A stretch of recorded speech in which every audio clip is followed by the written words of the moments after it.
Hey guys, this just came across my feed and I felt like I needed to share it with you. Leaky Pete Hegseth is at it again.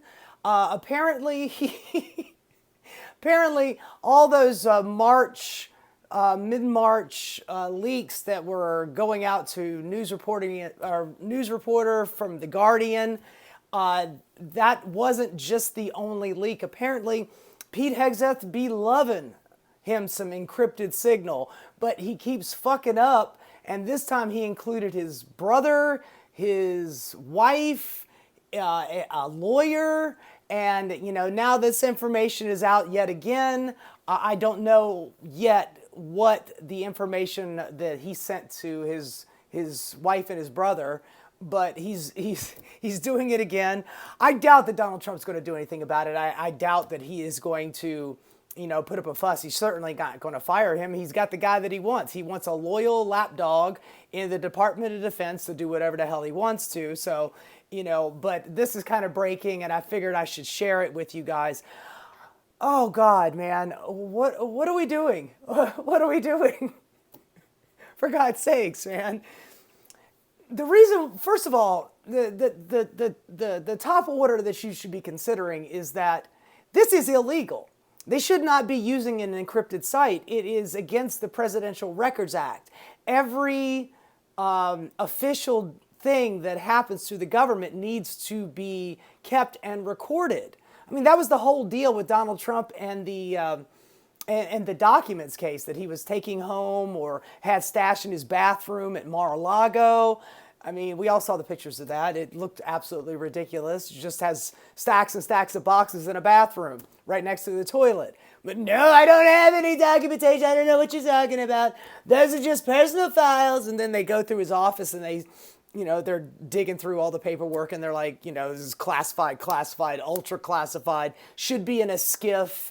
But, meanwhile, it's in his office, so he could, I guess, just pull out a piece of paper and go, hey, look what I did. Here's some war plans I have with Iran. I'm sure that's next, on the list of leaks coming from Pete Hegseth. Who are we going to bomb next? And when you think about, like, fascist leaders of old, they were evil, but they were competent and they kept the trains running on time. That was the quote. At least he had the trains on time, but Donald Trump can't manage to do that either, which is like the dumbest fascist dictator takeover I've ever seen. And, they're breaking laws left and right. Even the very conservative Supreme Court is like, dude, you cannot do some of these things. What are you doing? This is insanity, but yet doesn't seem to stop him. He fully intends on going through with whatever the hell he wants to. He's not going to fire Pete Hegseth. The guy is, just a loyal servant to the dear leader. And whatever, whenever Donald Trump says jump, they say how high. But, Pete he is proving to be as efficient and brilliant as we all thought he was. So, I guess we have that one advantage that at least if we're going to be dealing with this fascism that, they're rubbing in our face, at least it is the dumbest and silliest fascism that most normies out there, Democrats, independents, and a handful of Republicans that were like, I didn't know that he was going to rip up my 401k. I didn't know he was going to be sending people to a gulag. Jesus Christ. I'm a Republican, but goddamn, I'm not psycho. So, at least we have the incompetence to help guard against some of the worst things. Who knows? I mean, we're only 3 months in. Who knows what's happening next? And one other little tidbit that I read up on today. The FDA is planning on ending routine food inspections. What are we doing, folks? What are we doing?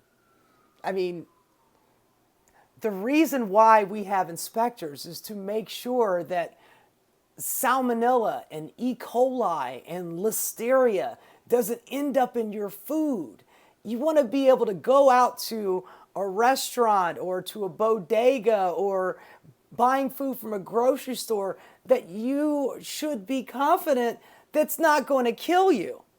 Meanwhile, I just heard of an E. coli outbreak, romaine lettuce E. coli outbreak that just happened.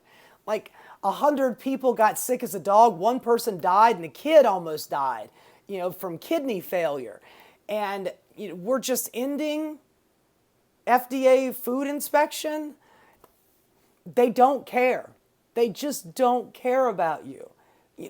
You want clean air? Fuck you. No clean air. You want clean water? That means I'd have to regulate business, and I'm not here to regulate business. I'm here to let business do whatever the hell they want. So no clean water for you. We've got our clean water here taken care of. We're rich. We'll always have the cleanest water and the cleanest food, and we'll never have any problems. But you common folk, good luck with that. Bootstraps, right? Bootstraps. So read Upton Sinclair's The Jungle. It perfectly illustrates this particular situation on how we just allow poisoning of people and not caring about the common man and watching the carnage that ensues in it. Upton Sinclair, way ahead of his time. So, maybe check that out, put that into your literature list of something to read. It's actually a very good book, very well written, but it's also scary as hell because it seems like we're living in the jungle now. So anyway, I just wanted to give you a quick update on a couple of those things. I thought that they were pretty important. And anyway, have a wonderful day. Like and subscribe, please. And I will catch you next time. You take care, all right? Bye-bye. Hey guys, thanks so much for watching. If you enjoyed what you saw, please like and subscribe. Keep rocking.